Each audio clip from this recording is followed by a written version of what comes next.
લાસ્ટમાં આપણે CSS વિશે ડિસ્કશન કર્યું, બરાબર, કઈ રીતે આપણે વેબ પેજમાં CSSનો ઉપયોગ કરી શકીએ એ વિશે જોયું. હવે છે CSSના ફાયદા. ઉપરયુક્ત ચર્ચા બાદ કહી શકાય કે CSSને તેની નીચે આપેલા સ્તરમાં ફેરફાર કર્યા વગર વેબસાઇટની સંરચના કરવાની સુવિધા પૂરી પાડે છે. એટલે એના સ્તર એટલે કે એને કોઈ પણ પ્રકારની ડિટેલ્સ જે ઇન્ફોર્મેશન આપણે આપી છે વેબસાઇટમાં એ કોઈ પણ ઇન્ફોર્મેશનમાં કાંઈ પણ ચેન્જીસ કર્યા વગર તમે CSSનો ઉપયોગ કરી શકો છો. વેબસાઇટની ગોઠવણ અને સંરચના માટેના ગુણધર્મોને તેની નીચે આપેલા તેના તાર્કિક બંધારણથી અલગ રાખવામાં આવે તો વેબસાઇટમાં ફેરફાર કરતી વખતે તેમાં આપેલી વિગતોમાં અકસ્માતે ફેરફાર થવાનો ભય રહેતો નથી. જો આ પેજ વિશે આપણે ડિસ્કશન કરી, બરાબર. આ હેડિંગ જે છે CSSના ફાયદા એ મેં CSSથી આપ્યું છે. તો એ એમ કહે છે કે જો મારે આ હેડિંગમાં પિંક કલરનું છે, હવે એની જગ્યાએ મારે ગ્રીન કલરનું જોઈએ છે, તો જો મારે આમાં ચેન્જીસ કરવા હોય તો અહીંયા જે ડિટેલ્સ આપી છે એમાં કાંઈ પણ અકસ્માતે કોઈ પણ ફેરફાર થવાનો ભય રહેતો નથી, કેમ કે આમાં આપણે કોઈ પણ પ્રકારની ચેન્જીસ કરવાનું નથી. જે પાર્ટમાં ચેન્જ કરવો છે એટલા જ એ વસ્તુ એક્સેપ્ટ કરશે. ઇચ્છિત ઘટકની શૈલીમાં સુધારો કરવા માટે પ્રોગ્રામરે માત્ર CSS ફાઇલમાં ફેરફાર કરવાનો રહે છે, જે કાર્યને સરળ બનાવે છે. જો હમણાં આપણે જોયું કે અહીંયા કાંઈ આપણે ચેન્જ કરવાની જરૂર રહેતી નથી. જે ચેન્જ કરવું છે એ આના માટે જે આપણે CSSની ફાઇલ લીધી છે એમાં જ આપણે ચેન્જીસ કરવાના રહેશે. દરેક ઘટક માટેની શૈલી માત્ર એક જ વાર ઉમેરવાની હોવાથી HTMLની સરખામણીએ CSSમાં ઓછો કોડ ઉમેરવો પડે છે. જો હમણાં મેં તમને પ્રેક્ટિકલમાં પણ બતાવ્યું કે તમે એકવાર CSS લઈ લેશો, પછી જે જગ્યાએ તમારે CSS એડ કરવું છે ત્યાં જે H1 ઘટક આપશો એટલે એ ઓટોમેટિક ત્યાં ડિસ્પ્લે થઈ જશે. એટલે તમારે HTMLના પ્રમાણમાં CSSમાં કોડિંગ વધારે કરવાનું રહેશે નહીં. એટલે તમે વેબ પેજને ઝડપથી દર્શાવી શકશો.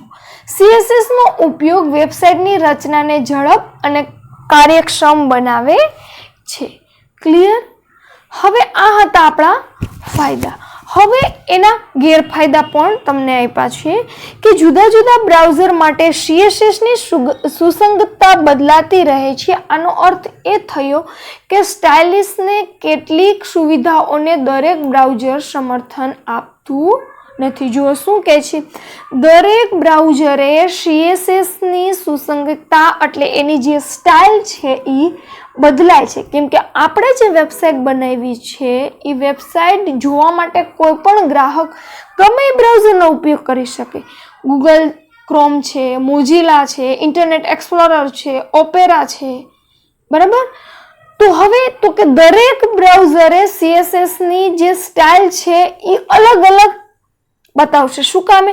કેમ કે દરેક બ્રાઉઝર બધી સ્ટાઇલને સમર્થન આપતું નથી અને ઉપયોગકર્તાની અપેક્ષા અનુસાર તે શૈલીને દર્શાવી શકતું નથી. જો કેમ કે દરેક બ્રાઉઝરમાં એની સ્ટાઇલ અલગ અલગ બતાવશે, એટલે ઉપયોગકર્તા એટલે અથવા તો જેને વેબસાઇટ બનાવી છે એ વેબસાઇટ બનાવનાર વ્યક્તિએ જે સ્ટાઇલ એપ્લાય કરી છે એ બધી સ્ટાઇલ ત્યાં વ્યવસ્થિત દેખાશે નહીં. એટલે ઉપયોગકર્તાને જે એની અપેક્ષા પ્રમાણે જે વસ્તુ જોવી છે એ ત્યાં જોવા મળશે નહીં. પરંતુ હવે બ્રાઉઝરની અદ્યતન આવૃત્તિઓ વધુ પ્રમાણભૂત બની છે અને સુસંગતતાનો મુદ્દો ક્ષીણ થયેલો છે. એનો મતલબ કે અત્યારે રોજબરોજ જે આપણે બ્રાઉઝરમાં જે અપડેશન આવે છે, જે આવૃત્તિઓ આવે છે એને પ્રમાણભૂત બની છે, એટલે જે સુસંગતતાનો મુદ્દો છે એ હળવે હળવે હવે દૂર થતો જાય છે. આ હતા ગેરફાયદા. હવે છે અત્યારે આપણે જે જોયું એ CSSનો પાર્ટ ક્લિયર કર્યો. હવે આપણે જોવાનું છે જાવાસ્ક્રિપ્ટ, કેમ કે આ ચેપ્ટરમાં બે ટોપિક વિશે ડિસ્કશન કરવાનું હતું, CSS અને જાવાસ્ક્રિપ્ટ. CSS અહીંયા પૂરું થયું. હવે આપણે ચાલુ કરશું જાવાસ્ક્રિપ્ટ. મૂળભૂત રીતે વેબ પેજમાં દેખાવનું નિયંત્રણ કરવા માટે HTMLનો ઉપયોગ કરવામાં આવે છે. હમણાં આપણે આગળ પણ જોયું, વેબ પેજમાં આપણે દેખાવનું નિયંત્રણ કરવું હોય તો શેનો ઉપયોગ થાય? HTML.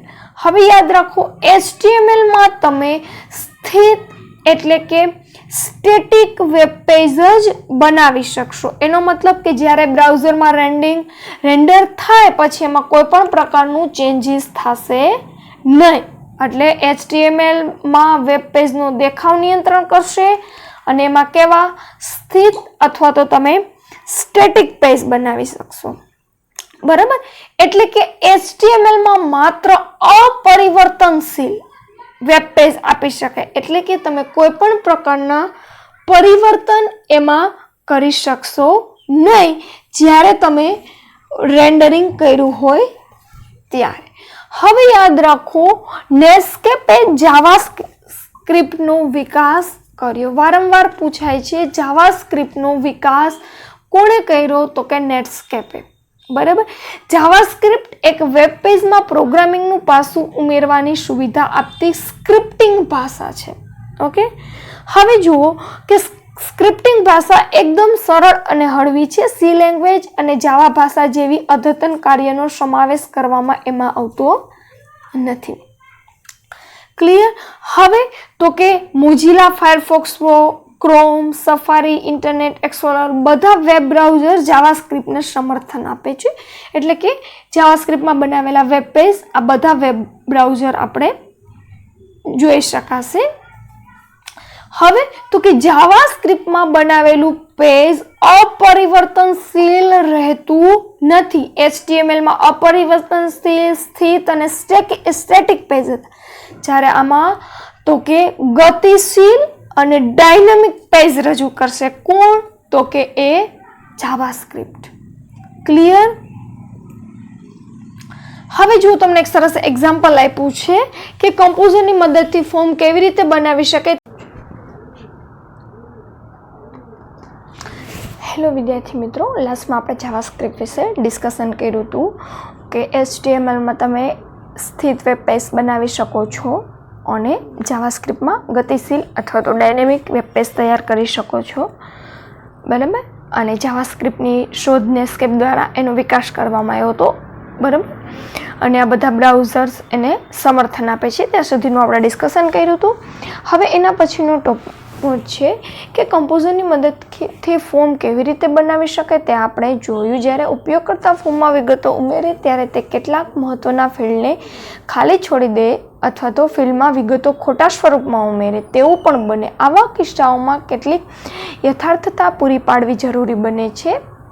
યથાર્થતા ઉપયોગકર્તાને ભૂલ કરતા અટકાવે છે. જ્યારે ઉપયોગકર્તા ખોટી વિગતો ઉમેરે અથવા ફિલ્ડને ખાલી છોડી દે ત્યારે ભૂલનો સંદેશ દર્શાવવો જોઈએ અને ફોર્મને સબમિટ થતાં રોકવું જોઈએ. જો કે છે કે કમ્પોઝરની મદદથી વિદ્યાર્થી મિત્રો આપણે ફોર્મ બનાવતા શીખી ગયા. ઘણીવાર આપણે બાય મિસ્ટેક ક્યારેક ફોર્મમાં કોઈ પણ એક ફિલ્ડ ખાલી છોડી દેતા હોઈએ છીએ. ક્યારેક આપણાથી કોઈ ડેટા ખોટા એમાં ઉમેરી જાય છે. ત્યારે એવા સમયે એ ફિલ્ડમાં વેલિડેશન આપવું જરૂરી છે. વેલિડેશન એટલે યથાર્થતા. વેલિડેશન એટલે કે તમે જે ઈચ્છો છો એ પ્રમાણે એ ડેટામાં એ ફિલ્ડમાં ડેટા ફિલ થવા જોઈએ, જેને લીધે આપણે એ ઉપયોગકર્તાની ખોટી વિગતો ઉમેરવાળું ફિલ્ડ છે અને આપણે જે પ્રકારની ભૂલ થઈ છે એ ડેટા સબમિટ કરતાં આપણે રોકી શકીએ છીએ. હાલમાં જાવાસ્ક્રિપ્ટના સૌથી સામાન્ય વિનિયોગ ક્લાયન્ટ બાજુની સ્ક્રિપ્ટ છે જે વેબ બ્રાઉઝરમાં ચલાવવામાં આવે છે. જાવાસ્ક્રિપ્ટ કી સાઈડની સ્ક્રિપ્ટ છે તો કે ક્લાયન્ટ સાઈડની, જેના દ્વારા વેબ બ્રાઉઝર ચલાવવામાં આવે છે. HTML ફોર્મમાં ઉમેરેલી વિગતોને સર્વર તરફ મોકલવામાં આવે તે પહેલાં ક્લાયન્ટ બાજુ તેની યથાર્થતા ચકાસવા માટે જાવાસ્ક્રિપ્ટનો ઉપયોગ કરવામાં આવે છે. જો HTML દ્વારા તમે જે ફોર્મ તૈયાર કર્યું છે એ સર્વર તરફ તમે મોકલો છો એ પહેલાં જાવાસ્ક્રિપ્ટથી એ માહિતી ક્લાયન્ટ સાઇડથી પહેલાં ચેક થશે. જાવાસ્ક્રિપ્ટનો ઉપયોગ કરી સામાન્ય રીતે ફોર્મમાં નીચેની બાબતનો તો તપાસવામાં આવે છે કે આપણે કઈ કઈ બાબતો હું જાવાસ્ક્રિપ્ટનો યુઝ કરું તો કઈ કઈ બાબતો એમાં ચેક કરવાની રહેશે.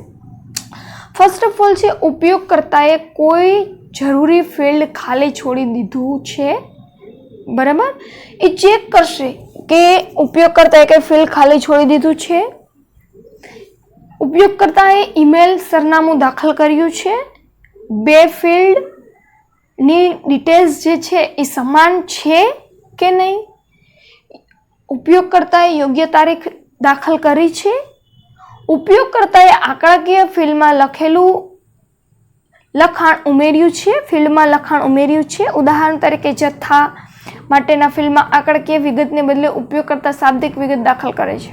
ઓકે, જે જગ્યાએ આંકડાકીય ઇન્ફોર્મેશન નાખવી હોય બાય ડિફોલ્ટ ત્યાં આપણાથી શાબ્દિક લખાણ લખાઈ જાય છે. તો જાવાસ્ક્રિપ્ટ આવી બધી વસ્તુ ચેક કરે છે. હવે જુઓ કે ફોર્મની યથાર્થતા કેવી રીતે ચકાસવી તેનો અભ્યાસ કરતા પહેલા જાવાસ્ક્રિપ્ટ કોડ કેવી રીતે લખવો તો તે શીખીશું. બરાબર, હવે તમને નાનકડો કેવું બેઝ શીખવાડો છે કે જાવાસ્ક્રિપ્ટનો કોડ HTML માં ક્યાં લખાય. જાવાસ્ક્રિપ્ટ કોડનો અમલ HTML વેબ પેજમાં જ કરવામાં આવે છે. આમ જાવાસ્ક્રિપ્ટ કોડને વેબ પેજમાં સીધા જ એક સ્વતંત્ર વિભાગ સ્વરૂપે મૂકી શકાય છે. યાદ રાખો વિદ્યાર્થી મિત્રો, HTML પાનામાં સ્ક્રિપ્ટ ટેગનો ઉપયોગ કરી જાવાસ્ક્રિપ્ટનો કોડ ઉમેરવામાં આવે છે. એનો મતલબ સ્ક્રિપ્ટ સ્ટાર્ટ અને સ્ક્રિપ્ટ ઓવર. યાદ રાખો, ઘણીવાર MCQમાં પૂછે જાવાસ્ક્રિપ્ટ ઉમેરવા માટે નીચેનામાંથી કયા ટેગનો ઉપયોગ થાય છે, તો આવશે સ્ક્રિપ્ટ સ્ટાર્ટ અને સ્ક્રિપ્ટ ઓવર. સ્ક્રિપ્ટ સ્ટાર્ટ અને સ્ક્રિપ્ટ ઓવર ટેગની વચ્ચે આવેલી લીટીઓ જાવાસ્ક્રિપ્ટનો કોડ ધરાવે છે. એટલે કે એની વચ્ચે તમે જે પણ લખાણ લખ્યું છે, બરાબર, એ લખાણ શેનું હશે તો કે જાવાસ્ક્રિપ્ટનું. યાદ રાખો, જાવાસ્ક્રિપ્ટ કેસ સેન્સિટિવ ભાષા છે. Okay, first of all case sensitive એટલે શું તો કે કેસ સેન્સિટિવ એટલે તમે આલ્ફાબેટ્સ કેપિટલમાં લખો કે આલ્ફાબેટ સ્મોલમાં લખો, એ બે અલગ કાઉન્ટિંગ કરશે. એટલે જ્યાં કેપિટલ હશે એ વસ્તુ તમારે કેપિટલ લખવાની રહેશે અને સ્મોલ હશે એ વસ્તુ તમારે સ્મોલ લખવાની રહેશે. બરાબર, જાવાસ્ક્રિપ્ટને HTMLમાં બોડી અથવા હેડ વિભાગમાં સમાવવામાં આવે છે, પરંતુ કોડને હેડ ટેગમાં ઉમેરવામાં આવે તે વધુ ઇચ્છનીય છે.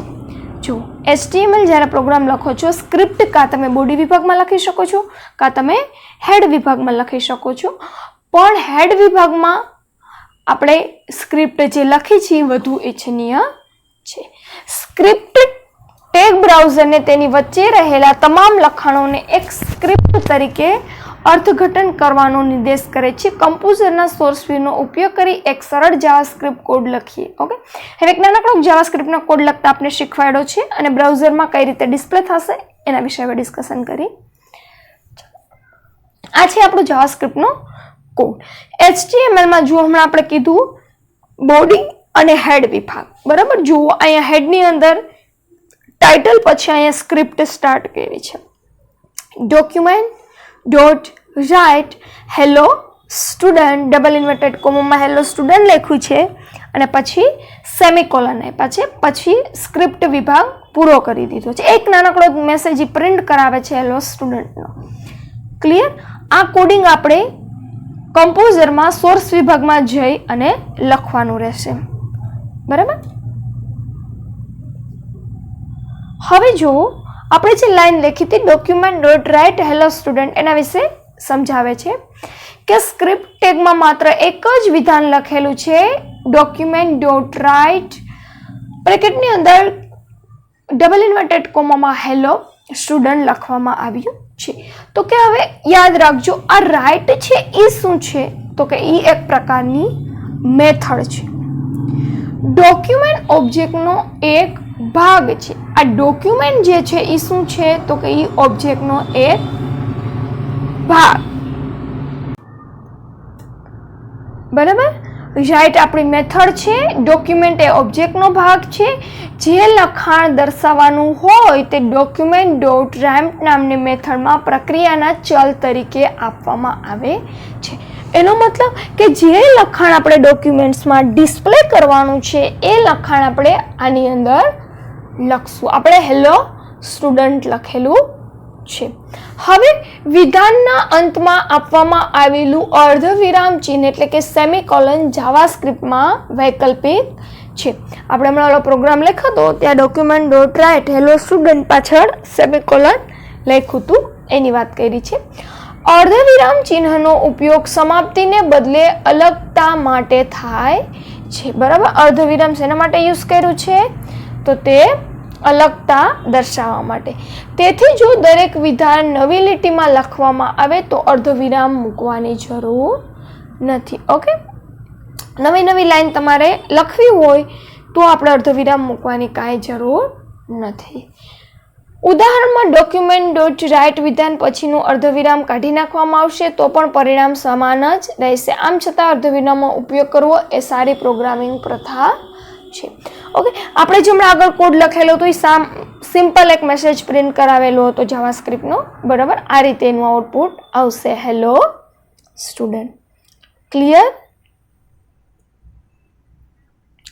હવે એક નોંધ આપી છે વિદ્યાર્થી મિત્રો કે જાવાસ્ક્રિપ્ટ વિધાનોને બ્લોક સ્વરૂપે એકત્રિત કરી શકાય છે. બ્લોકની શરૂઆત અને અંત છગડીયા કૌંસમાં કરવામાં આવશે. એટલે કે જ્યારે તમે જાવાસ્ક્રિપ્ટનો ઉપયોગ કરશો, બરાબર, એને કર્લી બ્રેકેટ સ્ટાર્ટ અને જ્યાં જાવાસ્ક્રિપ્ટ પૂરી થશે ત્યારે કર્લી બ્રેકેટ ઓવર. હવે ફોર્મની યથાર્થતા માટેની સરળ જાવાસ્ક્રિપ્ટનું લખાણ શીખીએ. પ્રથમ આપણે બે ફિલ્ડ સાથેનું એક સરળ ફોર્મ બનાવીએ, નેમ ફિલ્ડ અને સબમિટ બટન. ફોર્મની યથાર્થતા માટે જો ઉપયોગકર્તા નેમ ફિલ્ડને ખાલી રાખી અને સબમિટ બટન પર ક્લિક કરશે તો ઉપયોગકર્તા સમક્ષ નામ ઉમેરવા માટેનો સંદેશો પ્રદર્શિત થવો જોઈએ. આ ક્રિયા માટે નીચે જણાવેલા પગલાં અનુસરીએ.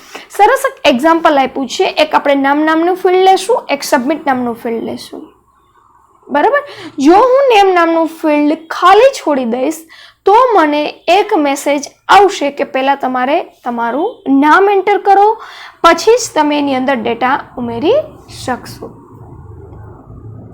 જો ફર્સ્ટ ઓફ ઓલ આપણે ફોર્મમાંથી ડિફાઇન ફોર્મ આપણે પહેલાં ફોર્મ લઈ લેશું. બરાબર છે, અહીંયા મેં નેમ અને ટેક્સ્ટ બોક્સ લીધેલું છે, નીચે સબમિટ બટન પણ લીધેલું છે. બરાબર, હવે આપણે ફોર્મ લેતા શીખવાડે છે. Form, define form. બરાબર, આ રીતે આપણે એની પ્રોપર્ટીઝ સેટ કરશું. ફોર્મ પ્રોપર્ટીઝમાં જઈ આપણે એની બધી પ્રોપર્ટી ખુલશે. એમાં આપણે અહીંયા જાવાસ્ક્રિપ્ટમાં જશું. જાવાસ્ક્રિપ્ટ ઉપર ક્લિક કરી અહીંયા આપણે એટ્રીબ્યુટ્સમાં ઓન સબમિટ અને અહીંયા રિટર્ન વેલિડેટ ફોર્મ એવું લખાણ લખશું. બરાબર, પછી આટલો કોડ આપણે હેડ વિભાગમાં લખીશું. જો હમણાં જોયું સ્ક્રિપ્ટ વિભાગ ચાલુ થઈ કર્લી બ્રેકેટ્સ. બરાબર, અહીંયા આપણે કર્લી બ્રેકેટ ઓવર. બરાબર, આખો આપણો સ્ક્રિપ્ટ વિભાગ છે.